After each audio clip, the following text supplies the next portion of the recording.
आपके घर में मान लीजिए कुछ मेहमान आए हुए हैं और आपको कुछ स्वीट डिश जो कि खाने के बाद जनरली हम लोग खाते हैं वो कुछ बनाना है। उस स्वीट डिश को बनाने के लिए आपको एक वाटर के कप का 3/4 हिस्सा आपको चाहिए, लेकिन जितना आपको बनाना था आप उसका सिर्फ आधा बना रहे हैं। हाफ ऑफ द रेसिपी, सिर्फ आधा बना रहे हैं। तो फिर आपको कितना पानी चाहिए ये हमसे पूछा गया है। तो सबसे पहले तो मैं चाहूँगा कि आप इस वीडियो को यहीं पे पॉज कर दें और खुद से जानने की कोशिश करें कि आपको कितना पानी चाहिए होगा। तो कभी भी आपके पास मैथ की कोई प्रॉब्लम आती है तो उस इंग्लिश वाले स्टेटमेंट को जो यहाँ पे दिया हुआ है उसको मैथ की भाषा में कन्वर्ट करने का कोशिश कीजिए। जैसे कि पहले मैंने यहाँ पे ये जो इंपॉर्टेंट चीज़ें लगी मुझे, मैंने उसको एनसर्कल कर लिया कि ये ज़रूरी है मेरे लिए और ये ज़रूरी है मेरे लिए।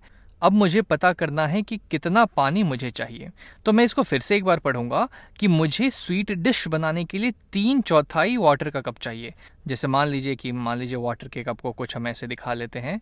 ये है हमारा कुछ वाटर का कप।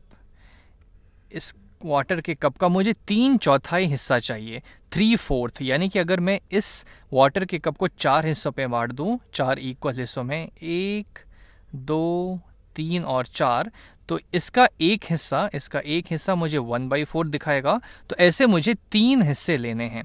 इसको मैं यहाँ पे शेड कर देता हूँ। एक ये वाला हिस्सा, ये वाला हिस्सा और ये वाला हिस्सा, इतना मुझे चाहिए।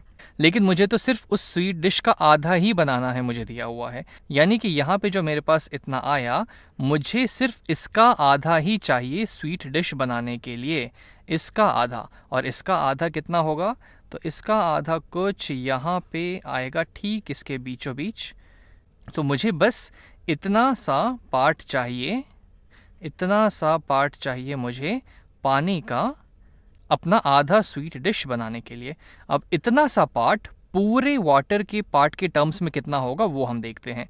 तो पहले तो इसको आप नॉर्मल कैलकुलेशन कर सकते हैं कि पूरा स्वीट डिश बनाने के लिए मुझे चाहिए था 3/4 कप ऑफ वाटर, लेकिन मुझे इसका आधा बनाना है तो मैं इस 3/4 कप ऑफ वाटर का आधा कर देता हूँ। तो मैं इसका आधा कर दूंगा इनटू हाफ, और इसकी जो वैल्यू आएगी वो मुझे पानी का अमाउंट दे देगी। तो 3 × 1 होता है 3 डिवाइडेड बाई 4 × 2 हो जाता है 8। यानी कि मुझे 3/8 कप ऑफ वाटर चाहिए। इसको चलिए यहाँ पे देखते हैं। तो हमने समझा था कि हमें इतना पानी चाहिए होगा। इसको अगर मैं शेड करूँ तो इतना पानी मुझे चाहिए। अब मैं इधर वाला ले लूँ या फिर इधर वाला ले लूँ, एक ही बात है, क्योंकि दोनों 3/4 के आधे ही हैं। लेकिन ये जो है ये पूरे पानी के टर्म्स में कितना है वो देखते हैं। तो इसके लिए मैं इस पूरे पानी के कप को 8 पार्ट्स में बांट देता हूँ, क्योंकि यहाँ पे बाई 8 है। तो मैं इस पूरे पानी के कप को 8 पार्ट में बांट देता हूँ। यानी कि मैं हर 1/4 पार्ट को, ये जो 1/4 पार्ट है, इसको 2 हिस्सों में बांट दूंगा। तो ये दोनों हो जाएंगे मेरे पहले हिस्से, ये हो जाएगा मेरा पहला हिस्सा, ये हो जाएगा मेरा दूसरा हिस्सा। इसको फिर 2 पार्ट में बांटते हैं तो ये हो जाएगा मेरा तीसरा, और सब इक्वल है, ध्यान रखिएगा। दिखने में नहीं लग रहा है लेकिन इक्वल है। फिर मैं इसको बांट देता हूँ 2 पार्ट में। ये हो जाएगा मेरा पहला हिस्सा और ये हो जाएगा मेरा दूसरा हिस्सा, और जो बच गया इसको मैं बांट दूंगा 2 इक्वल पार्ट्स में बट गया मेरा ये पूरा पानी। तो मेरे पास टोटल कितने पार्ट्स हो गए?